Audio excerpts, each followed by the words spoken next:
Hello students, welcome to the second lecture of this chapter, Magnetism and Matter. In this video, we are going to study how we can apply the principles of a solenoid to a bar magnet. In the previous video, we have studied that a bar magnet and the solenoid have equivalent, similar magnetic properties. And we are going to make use of this idea to understand how to find magnetic field on the axis of a bar magnet. Now students, this is just an example of a bar magnet and this is a solenoid. You know that both are equivalent. A line passing through the bar magnet this way is called the axis of the bar magnet, and on the axis of the bar magnet we have a point P. हमको ये जानना है कि इस point P के ऊपर magnetic field कितना होगा। तो इसको समझने के लिए हम क्या करेंगे, एक सोलेनॉइड ले लेंगे, क्योंकि सोलेनॉइड एंड बार मैग्नेट दोनों की प्रॉपर्टीज एक जैसी होती है। इसलिए हम क्या करेंगे, सोलेनॉइड ले लेंगे और सोलेनॉइड के एक्सिस पर किसी पॉइंट P पर हम मैग्नेटिक फील्ड फाइंड करेंगे। एक बार हमको वो मैग्नेटिक फील्ड मिल जाता है तो हम वही फॉर्मूला बार मैग्नेट के लिए भी अप्लाई कर सकते हैं। तो चलो हम स्टडी करते हैं कि ये मैग्नेटिक फील्ड कैसे फाइंड करने का। लेकिन उसके पहले कुछ बेसिक कंसेप्ट्स जो हम लोगों ने पहले पढ़े थे उसको मैं रिवाइज करना चाहता हूँ। तो let us revise the basic concepts first of all. Now students, you know that magnetic field on the axis of a circular loop. In chapter number 4, we studied the formula for magnetic field on the axis of a circular loop. Suppose you have this circular loop. I am first of all revising some basic properties. ये कोई circular loop है जिसमें current flow होता है। तो ये circular loop का axis है। This is the axis of the circular loop. Now, on this axis, if I take a point P, then what is a magnetic field at point P? You know the formula is mu naught I r square upon x square plus r square raised to 3 by 2. You have studied this formula. Here you will have 2. 2 multiplied by x square plus r square raised to 3 by 2. ये formula आप लोगों ने chapter number 4 में study किया है. What is x? X is the distance from the center of the loop up to the point P. So this distance is x. R is the radius of the loop. Then mu naught, and I is the current through the loop. Then mu naught multiplied by I r square upon 2 into x square plus r square raised to 3 by 2. ये formula है magnetic field का। अगर हमारे loop में एक से ज़्यादा turns होंगे, ऐसा कॉइल होगा, तो फॉर्मूला हो जाएगा mu naught N I R square upon 2 into x square plus R square raise to 3 by 2। What is N? N is the total number of turns. तो ये एक फॉर्मूला हो गया किसका, magnetic field at a point on the axis of the circular current carrying loop. ये formula आपको लिखना है, और मैंने जो सेंटेंस अभी रीड किया वो आप as a heading of the formula लिखोगे। मेरा सजेशन है कि हम एक्चुअल कॉन्सेप्ट्स और डेरिवेशंस पर आगे बढ़े उससे पहले आप ये सारे रिवीजन के फॉर्मूले लिख लो। तो ये पहला फॉर्मूला है, formula number 1।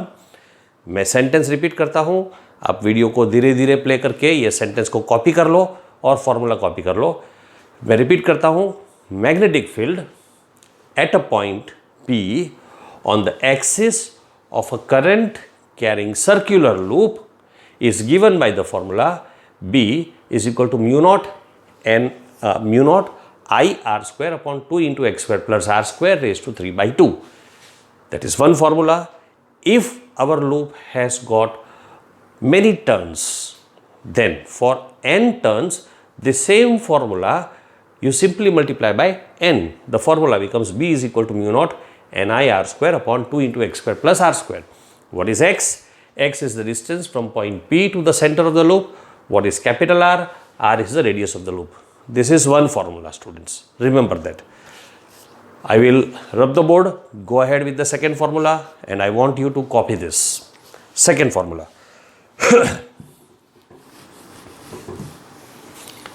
Second formula is about magnetic moment. What is magnetic moment? Magnetic moment. Students, in electrostatics, just as you have electric dipole moment, in the same way here you have a magnetic moment. We do not have a magnetic dipole moment क्योंकि magnetism में dipole होता नहीं है, सिर्फ electrostatics में dipole होता है क्योंकि इलेक्ट्रोस्टैटिक्स में दो सेपरेट चार्जेस पॉसिबल है। मैग्नेटिज्म में north pole and south pole को सेपरेट करने का पॉसिबल नहीं है, इसलिए मैग्नेटिज्म में सेपरेट मैग्नेटिक पोल्स पॉसिबल नहीं है, तो हम मैग्नेटिक डाइपोल मोमेंट नहीं बोलते हैं, सिर्फ मैग्नेटिक मोमेंट बोलते हैं। और मैग्नेटिक मोमेंट का फॉर्मूला होता है m is equal to I multiplied by A. It is possible for any loop. The loop may be circular, the loop may be rectangular, कोई भी टाइप का लूप होगा। लूप में जो करंट होता है, करंट के, अगर ये मेरा लूप है और मैं ऐसे राइट हैंड रूल अप्लाई करता हूँ तो ये जो डायरेक्शन है वो मैग्नेटिक मोमेंट का डायरेक्शन होगा। और मैग्नेटिक मोमेंट का फॉर्मूला होता है आई multiplied by A. A is the area vector and the direction is given by right hand rule. फिर से हमारे लूप में अगर एक से ज़्यादा टर्न्स होंगे, if there are lot of turns, then the magnetic moment can be written as N I A. Remember this, that is a second formula. Magnetic moment of a current carrying circular loop is given by m is equal to I multiplied by A. A is the area vector, and if our loop has got n turns, then the formula becomes m is equal to NIA. That was second formula. We will go ahead with third formula. That is about solenoid. Now, in the solenoid, there is only one thing I want you to understand. If this is our solenoid,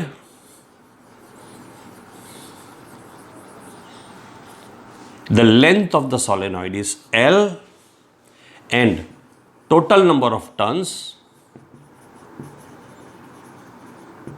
is equal to N, then you have N is equal to N by L. What is N? Number of turns per unit length. अगर small n is equal to number of turns per unit length, तो capital N की value हो जाएगी small n multiplied by L। ये भी आपको याद रखना है, हमारे आज के डेरिवेशन में आपको काम आएगा। So what is capital N? Is the total number of turns, small n is the number of turns per unit length, L is the total length of the solenoid. Then total number of turns is equal to number of turns per unit length multiplied by the length of the solenoid. So students, these were the formulae I wanted you to remember. Let us go ahead with our derivation. What do we want to find out? We want to find out the value of magnetic field at a distance, at some distance r from the center of a bar magnet. लेकिन हम ये सारा का सारा जो derivation है वो bar magnet को लेकर नहीं करेंगे, और उसके बदले में हम क्या करेंगे, तो हम सोलेनॉइड को लेकर ये डेरिवेशन करेंगे। So let's go ahead with the derivation.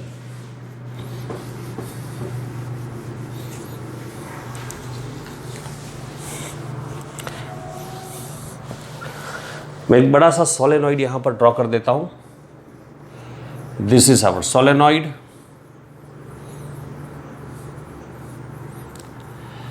आपकी टेक्स्ट बुक के अंदर सोलेनॉइड को स्ट्रेट अवे सीधे सीधे ऐसे एक रेक्टेंगल के फॉर्म में बता दिया है। हम रेक्टेंगल की बजाय प्रॉपरली सोलेनॉइड ड्रॉ करते हैं। तो स्टूडेंट, सपोज ये सोलेनॉइड का जो टोटल लेंथ है वो है 2L। Total length of the solenoid is 2L। O is the center of the solenoid. So this is the axis of the solenoid.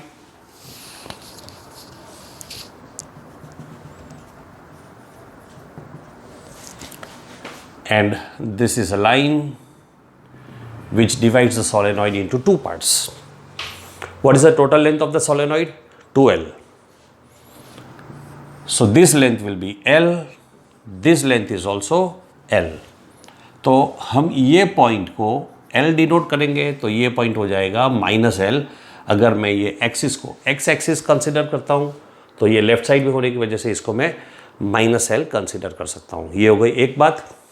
दूसरी बात, suppose n is equal to number of turns per unit length.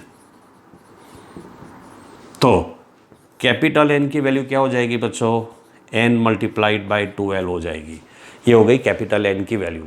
अब ये value है ना, बड़ा सा derivation है और डेरिवेशन के एंड में हमको ज़रूर पढ़ने वाली है, इसलिए मैं क्या करूँगा, मुझे ज़रूर पड़ेगी तो मुझे बोर्ड भी रब कर देना पड़ेगा। तो मैं क्या करूँगा, एक साइड में ये फॉर्मूला लिख देता हूँ, हमको इसकी बाद में ज़रूर पड़ेगी। Capital N is equal to small N multiplied by 2l। What is capital N? Capital N is the total number of turns, small N is the number of turns per unit length, 2l is the length of the solenoid. अभी हम solenoid के ऊपर एक point P ले लेते हैं। ये हमारा पॉइंट P है, कहाँ पर, सोलेनॉइड की एक्सिस पर। और इस पॉइंट P से सेंटर तक का जो डिस्टेंस है वो हम लेते हैं R। Distance from centre to the point P is R, small r। Radius of the solenoid A is the radius of the solenoid. Then let us take on this solenoid a small circular current element. Circular current element of thickness dx। देखो बच्चों, ये solenoid spring की तरह बताने के लिए मैंने ऐसे ये जो टर्न्स है इनको दूर दूर बनाया है, लेकिन सोलेनॉइड में बेसिकली डेफिनेशन से आप लोगों ने पढ़ा है कि ये जो टर्न्स होते हैं बहुत क्लोजली वाउंड होता है और इसलिए हमको वो स्प्रिंग के जैसा नहीं दिखता है, एक कंटिन्यूस सिलेंडर के जैसा दिखता है। तो अगर ऐसा कोई कंटिन्यूस सिलेंडर होता हमारे पास, ये सिलेंडर नहीं है, ये रेक्टेंगल भी नहीं है, ये सोलेनॉइड है, क्योंकि सारे टर्न्स जो है क्लोजली वाउंड होते हैं। तो अगर ऐसा क्लोजली वाउंड सिलेंडर होता तो मैं उसके ऊपर एक छोटा सा करंट एलिमेंट ले लेता। ऐसा ये एक सर्कुलर करंट एलिमेंट है। तो मान लो इधर पे हमारा सर्कुलर करंट एलिमेंट है, ये हमारा सर्कुलर करंट एलिमेंट है। मैं इसको थोड़ा डार्क कर दूं। So this is our circular current element and the thickness of this current element is dx. So dx is the thickness of the current element and it is at a distance x from the center. Alright, so our current element is at a distance x from the center. ये हमारा centre है, तो ये distance कितना हो गया, x। अब students मैं आपको एक क्वेश्चन पूछना चाहता हूँ, ध्यान से सुनो। और आप आंसर तो मुझे नहीं दे सकते हो, आप दे भी दो तो मैं सुन नहीं पाऊंगा, लेकिन अपने मन में कम से कम आंसर सोच लो आप। मेरा क्वेश्चन क्या है? सबसे पहला सवाल, सेंटर ओ से पी तक का डिस्टेंस कितना है, याद आ रहा है आपको? वो डिस्टेंस है r, याद करो। Distance from centre to the point P is r। Okay, what is the distance from centre to this current element, x। तो अब आप मुझे बताओ, how much is the distance from current element to point P? Distance from the current element to the point P is, बताओ, यहां से यहां तक टोटल डिस्टेंस r है, ये डिस्टेंस r है, ये डिस्टेंस x है, तो ये डिस्टेंस कितना हो जाएगा, r माइनस x। अब आप ये पूरी सिचुएशन को ऐसे देख सकते हो, हमारे पास एक करंट एलिमेंट है, यहां से कुछ डिस्टेंस पर हमारे पास पॉइंट P है और ये डिस्टेंस कितना है, r माइनस एक्स। ये जो हमारा करंट एलिमेंट है, ऐसा एक सर्कुलर लूप है। अच्छा, इसका रेडियस कितना है, तो इसका रेडियस है a और ये डिस्टेंस है r माइनस एक्स। कुछ याद आ रहा है आपको? मैंने आपको अभी लेक्चर के स्टार्टिंग में एक फॉर्मूला समझाया था कि अगर मेरे पास करंट कैरिंग लूप है जिसमें करंट I है, हमारे इस सोलेनॉइड में भी करंट I एंटर होता है और करंट I बाहर निकलता है। तो अगर इसमें करंट I है, इसका रेडियस R है और हमारा पॉइंट P x जितने डिस्टेंस पर है, तो मैग्नेटिक फील्ड का फॉर्मूला क्या होता है बच्चों? तो मैग्नेटिक फील्ड का फॉर्मूला हो जाएगा mu naught I R square upon 2 into x square plus R square raise to 3/2। और अगर इसमें n टर्न्स होंगे तो हम लिखेंगे कैपिटल N। ठीक है, अभी एक बात, इधर कैपिटल N क्या है? Capital N is the total number of turns. अब देखो बच्चों, ये जो मैंने डायग्राम बताया है, ये वाला, ये क्या है? सर्कुलर एलिमेंट है, उसका थिकनेस कितना है? dx। तो सबसे पहले तो मुझे आप एक बात बताओ कि dx जितने थिकनेस पर, मैं ये सर्कुलर एलिमेंट फिर से ड्रॉ कर दूं यहां पर, ये मेरा सर्कुलर एलिमेंट है जिसका कुछ थिकनेस है। कितना थिकनेस है? dx। स्मॉल n क्या है? Number of turns per unit length. Unit length का नंबर ऑफ टर्न्स n है, तो dx थिकनेस में नंबर ऑफ टर्न्स कितना हो जाएगा? तो n dx हो जाएगा। Number of turns is equal to n dx हो जाएगा। n क्या है? Number of turns per unit length. Unit length में स्मॉल n टर्न्स, तो dx जितने लेंथ में कितना टर्न्स होगा? तो n मल्टीप्लाइड बाई dx। अब अगर मैं ये वाला फॉर्मूला अप्लाई कर दूं, तो magnetic field eight point P, B की बजाय मैं D भी लिखता हूं, क्योंकि मेरे पास ये जो एलिमेंट है उसका थिकनेस मैंने dx लिया है। तो चलो सारी वैल्यूज पुट करते हैं। Mu naught multiplied by capital N is the number of turns, and the number of turns is equal to n dx multiplied by I multiplied by radius का square, और हमारे ये करंट एलिमेंट का radius कितना है? a, तो हम लिखेंगे a स्क्वायर अपॉन 2 इंटू ये x क्या है? Distance from centre to the point P।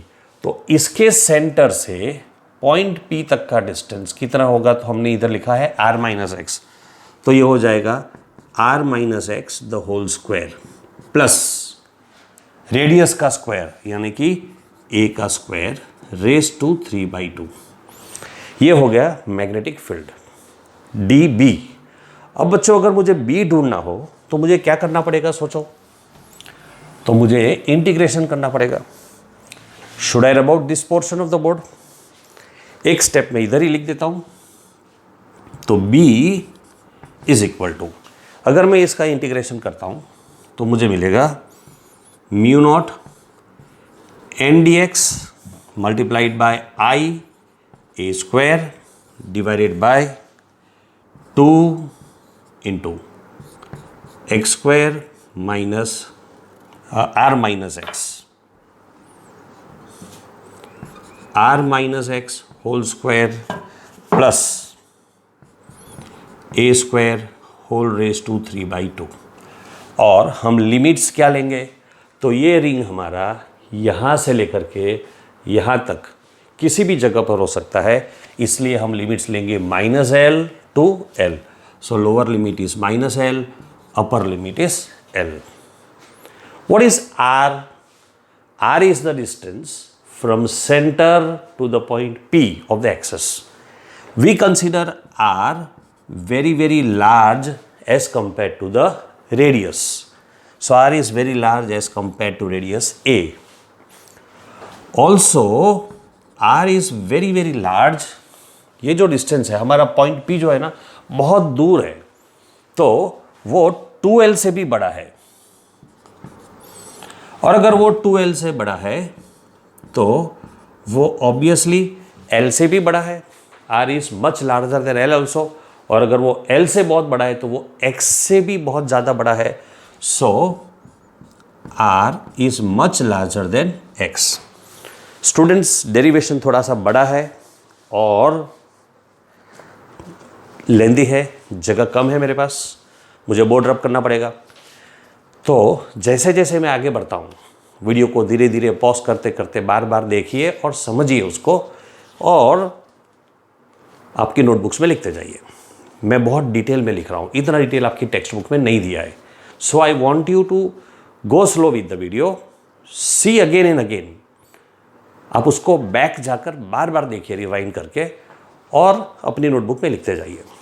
Now let me रब out this portion of the board so that I can write further details.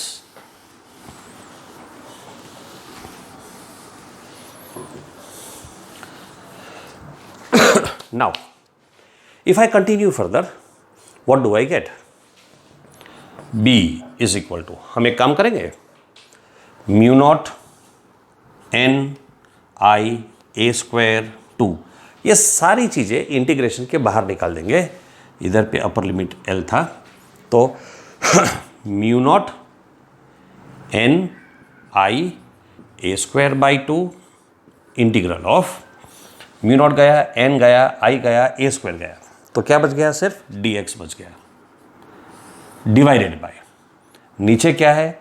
Are minus x whole square. अच्छा, ये जो R minus x whole square है उसमें से मैं एक काम कर दूँ, आर को कॉमन निकाल दूँ. मैं अगर r को कॉमन निकाल देता हूं तो ब्रैकेट में इधर से बच गया 1, यहां से बच गया x अपॉन आर और होल स्क्वायर. लेकिन याद रखो बच्चों, ये होल स्क्वायर जो है वो r को भी अप्लाई होगा, क्योंकि r minus x whole square था, इसलिए जब मैं कॉमन निकालता हूं तो मुझे r स्क्वायर भी लिखना पड़ेगा. फिर plus A square plus A square whole raised to 3/2. Okay, now ये सब स्टेप्स बुक में नहीं एक्सप्लेन किए हैं, मैं थोड़ा डिटेल में लिख रहा हूँ, सो समझिए आप इसको.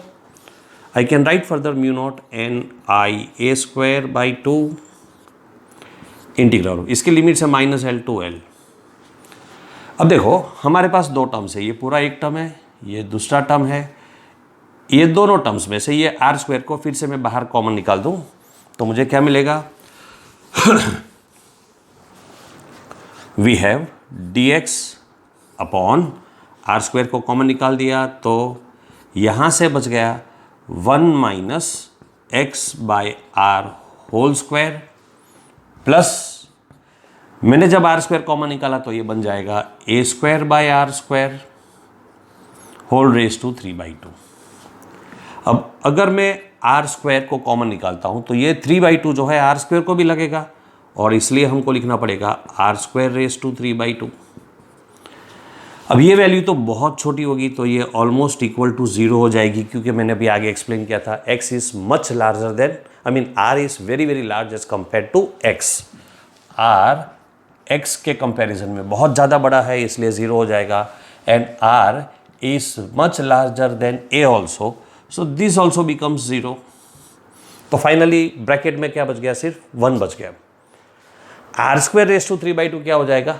आर क्यूब हो जाएगा. So we are only left with, and limits minus L to L, so we are left with mu naught N I A square by 2 integral of d x upon R cube limits minus L to L. ये R cube को मैं फिर से बाहर निकाल दूँ, सो I have the formula B is equal to mu naught n I a square upon 2 r cube integral dx limits minus L to L. Now this integral dx simply means 1 into dx. 1 into dx. Now you know students that integration of 1 is x. So I can write B is equal to mu naught n I a square by 2 r cube multiplied by x limits from minus L to L. अब अगर मैं इसकी values L और minus L substitute करता हूँ तो मुझे मिलेगा L minus negative L, L plus L, that means 2L. So now I can write this as B is equal to mu naught n I a square multiplied by 2L. तो मैं 2L को यहाँ n के साथ लिख देता हूँ, 2L into I A square upon 2 R cube. Now we are about to finish the derivation. Let's see further. Now students देखो, मैंने आपको बोला था कैपिटल N क्या है? Small n into 2L. तो ये स्मॉल n इंटू 2L हो गया capital N. B is equal to mu naught upon 2 multiplied by, अब मैं थोड़ा सा सेपरेट करके लिखता हूँ, ये हो जाएगा n, ये i multiplied by A square, तो मैं इसे लिख दूँ पाई ए स्क्वायर, तो इधर भी पाई लिख दूँ मैं, अपॉन आर क्यूब। क्या किया मैंने, multiplying and dividing by pi. तो देखो म्यू नॉट लिख लिया हमने, ये 2 भी लिख दिया, n into 12 is capital N, I A square R cube सब आ गए, और मैंने मल्टीप्लाई डिवाइड बाय पाई किया। ऐसा क्यों किया, याद करो, what is this A is the radius, so when I am finding out the value of pi square, what do we get area. So this term will now become equal to area. I hope you have copied this. If not copied, again please pause the video, copy this. I want to rub this and I will continue further. मैंने बच्चों बहुत ज़्यादा detail में लिखा है, आप book देखोगे तो इतना सब नहीं मिलेगा आपको बुक में। मैं एक एक स्टेप बहुत डिटेल में एक्सप्लेन करता जा रहा हूँ, इसलिए थोड़ा लेंदी है, but I hope you will find it convenient for you to understand. So let's go ahead further. Now you have B is equal to mu naught upon 2 pi into n I a upon r cube। एकदम starting में मैंने जो revision के कुछ फॉर्मूले बताए थे, याद करो, m is equal to I a, this is magnetic moment, और अगर नंबर ऑफ टर्न्स n होगा तो NIA हो जाएगा, ये हो गया वेक्टर फॉर्म, और अगर हम इसकी मैग्नीट्यूड लिखते हैं तो NIA मिलेगा। So now finally B is equal to mu naught into m upon नीचे 2 पाई और यहाँ पर नीचे r cube. So that is the formula. एक छोटा सा काम करेंगे, मैं यहाँ पर 4 बना दूँ तो यहाँ पर मुझे 2m करना पड़ेगा। So this becomes the formula for magnetic field. Electric field का of a dipole, electric field of a dipole, मैं आपको बता दूँ ये फॉर्मूला अगर आप टेक्स्ट बुक लेकर बैठे हो तो, और अगर नहीं लेकर बैठे हो तो वीडियो को पॉज करो, उठो, जाओ टेक्स्ट बुक लेकर आओ, और आपकी टेक्स्ट बुक में पेज नंबर आपको बता दूं मैं, उस पेज नंबर पर जाइए, आपको इसका फॉर्मूला मिल जाएगा on page number 28। Go to page number 28 and you have the formula electric field is equal to, on that I will tell you, see equation number 1.20 you have on equation on yes page number 28 equation 1.20 you have the formula E is equal to 2p upon 4 pi epsilon naught R cube. अगर आप इसको comparison करो तो आप इसको ऐसे लिख सकते हो 1/4 pi epsilon naught into 2p upon R cube. देखो यहाँ भी 1/4 पाई है, इधर भी 1/4 पाई है, इधर भी 2 है न्यूमरेटर में 2 है। ये m मैग्नेटिक मोमेंट है, ये p इलेक्ट्रिक मोमेंट है, मोमेंट, इसको हम इलेक्ट्रिक डाइपोल मोमेंट बोलते हैं। ये मैग्नेटिक डाइपोल मोमेंट आप बोलना चाहो तो बोल सकते हो, लेकिन मैग्नेटिज्म में डाइपोल पॉसिबल नहीं है।